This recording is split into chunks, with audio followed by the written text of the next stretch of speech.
तो पर्दे के पीछे तो गठबंधन का है ही, अब केवल इसे पर्दे के सामने लाना है। और जब चिराग तैयार ही है गठबंधन करने के लिए तो फिर देरी क्या। नीतीश कुमार का अंतिम राजनीतिक लक्ष्य है कि बिहार को विशेष राज्य का दर्जा दिला दे।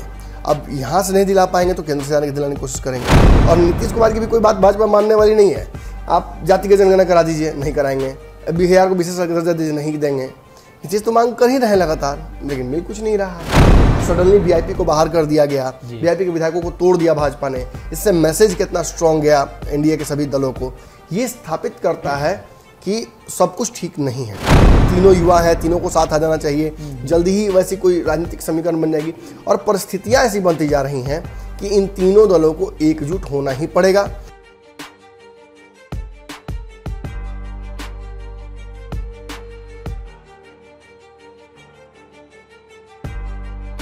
नमस्कार, पंचनामा देख रहे हैं आप, जहां हम करते हैं खबरों की चीरफाड़। एक बार फिर से हाजिर हैं नई खबर लेकर। ये छोटी पंचनामा है, इसे मिनी पंचनामा भी कहते हैं। और कम समय में ज्यादा जानकारी, छोटा पैकेट बड़ा धमाका। एक बार फिर से बिहार की राजनीति की चर्चा होगी। नीतीश कुमार तेजस्वी यादव के मुलाकात की चर्चा होगी। नीतीश कुमार ने अपना बंगला बदला है, उसकी भी चर्चा होगी। नीतीश कुमार के बंगला बदलने के पीछे के कई कारण बताए जा रहे हैं। सियासी गलियारे में ये चर्चा तेज है कि नीतीश कुमार बंगला के साथ साथ गठबंधन भी बदलेंगे। तो क्या गठबंधन बदलेंगे तो चिराग पासवान और तेजस्वी यादव का गठबंधन होगा? बड़ा सवाल है। डॉक्टर साहब मौजूद हैं।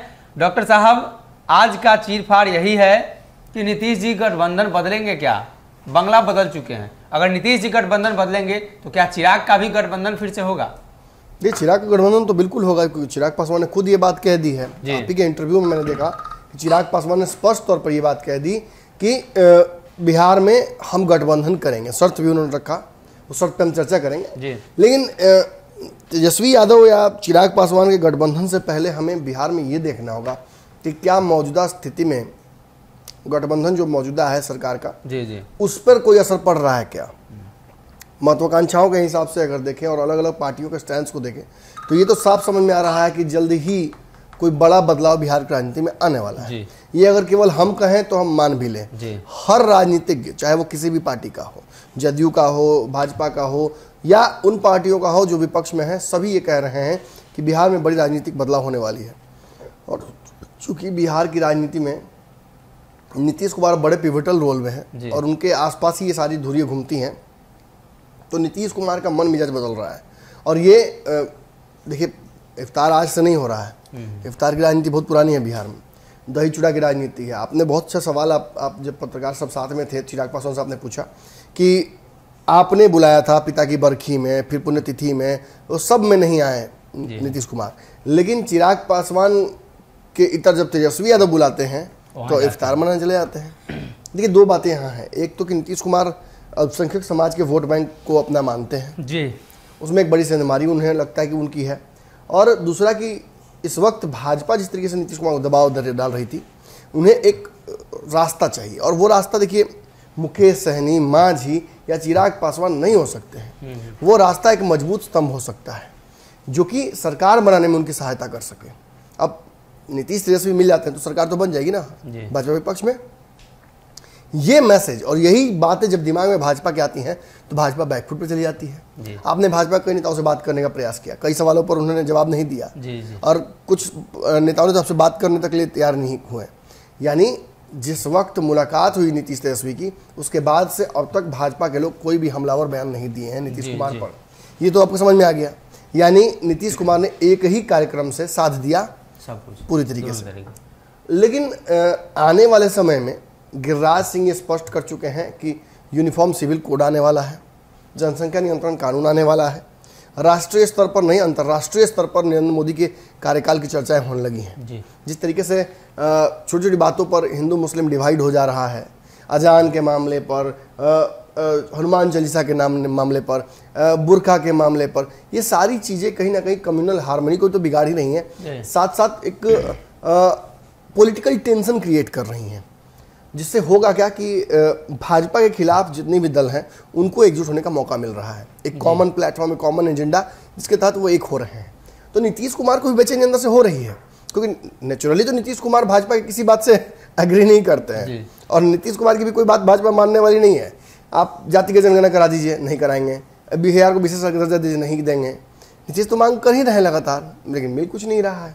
और यही नीतीश कुमार का अंतिम राजनीतिक लक्ष्य है कि बिहार को विशेष राज्य का दर्जा दिला दें।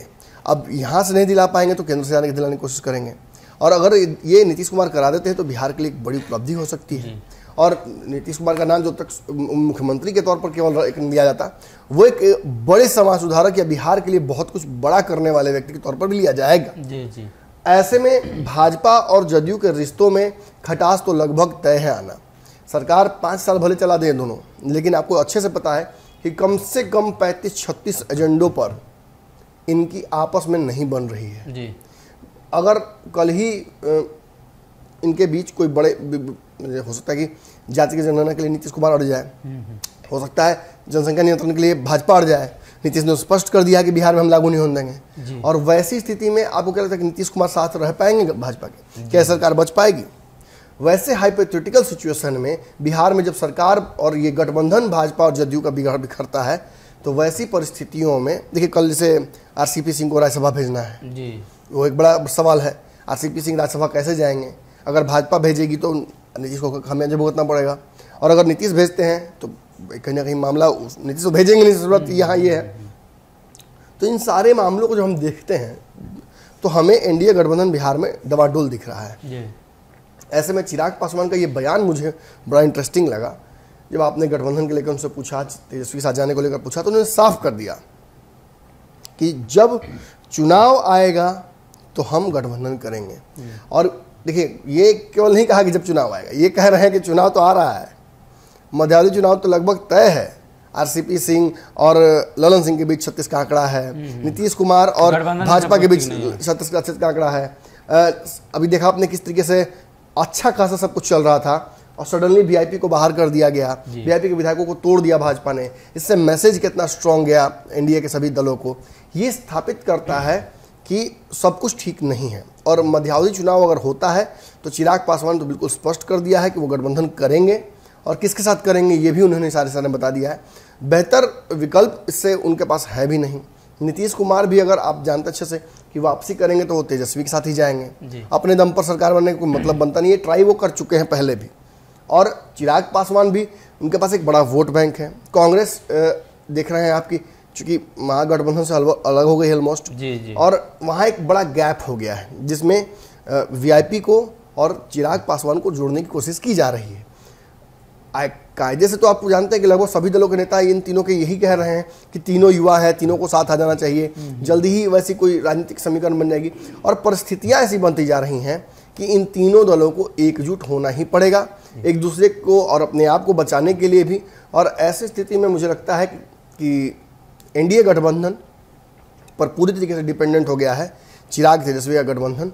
जिस वक्त वो टूटेगा उसके इंतजार में अभी बैठे हुए हैं, और बार बार लालू यादव का ऑफर जो देना कि चिराग एमएलसी की सीटों पर हमारे साथ आ जाइए, मिलकर उपचुनाव में हमारे साथ आ जाइए। उपचुनाव में आपने देखा कि पहले भाजपा के लिए उन्होंने चुनाव नहीं लड़ा चिराग पासवान में, बाद में भाजपा ने उनके साथ जो किया बंगले वाला पूरा प्रकरण, उसके बाद उन्हें अफसोस हुआ कि क्यों नहीं डाले हमने वहाँ से प्रत्याशी। फिर बाद में पर्दे के पीछे खबर आई कि वो सपोर्ट कर रहे हैं राजद का। तो पर्दे के पीछे तो गठबंधन का है ही, अब केवल उसे पर्दे के सामने लाना है। और जब चिराग तैयार ही है गठबंधन करने के लिए तो फिर देरी क्या जी। तो कहीं ना कहीं चिराग पासवान और तेजस्वी के गठबंधन को लेकर जो अभी तक बाधाएं आ रही थी, अब नीतीश कुमार जब गठबंधन बदलेंगे, सरकार बदलेगी, तो हो सकता है आने वाले दिनों में चिराग और तेजस्वी का गठबंधन भी हो जाए।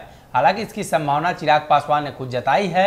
आने वाले समय में मध्यवर्ती चुनाव होगा और चुनाव के समय ही उनका गठबंधन होगा। सभी लोगों का यही मानना है कि गठबंधन अन्य दिनों में करने से कोई फायदा नहीं है, चुनाव के समय सीट बंटवारे को लेकर गठबंधन किया जा सकता है। ऐसे में इंतजार करना होगा बिहार में मध्यवर्ती चुनाव होते हैं या एक बार फिर से 5 सालों पर चुनाव होगा, तभी गठबंधन हो पाएगा। फिलहाल के लिए इस चीरफाड़ में इतना।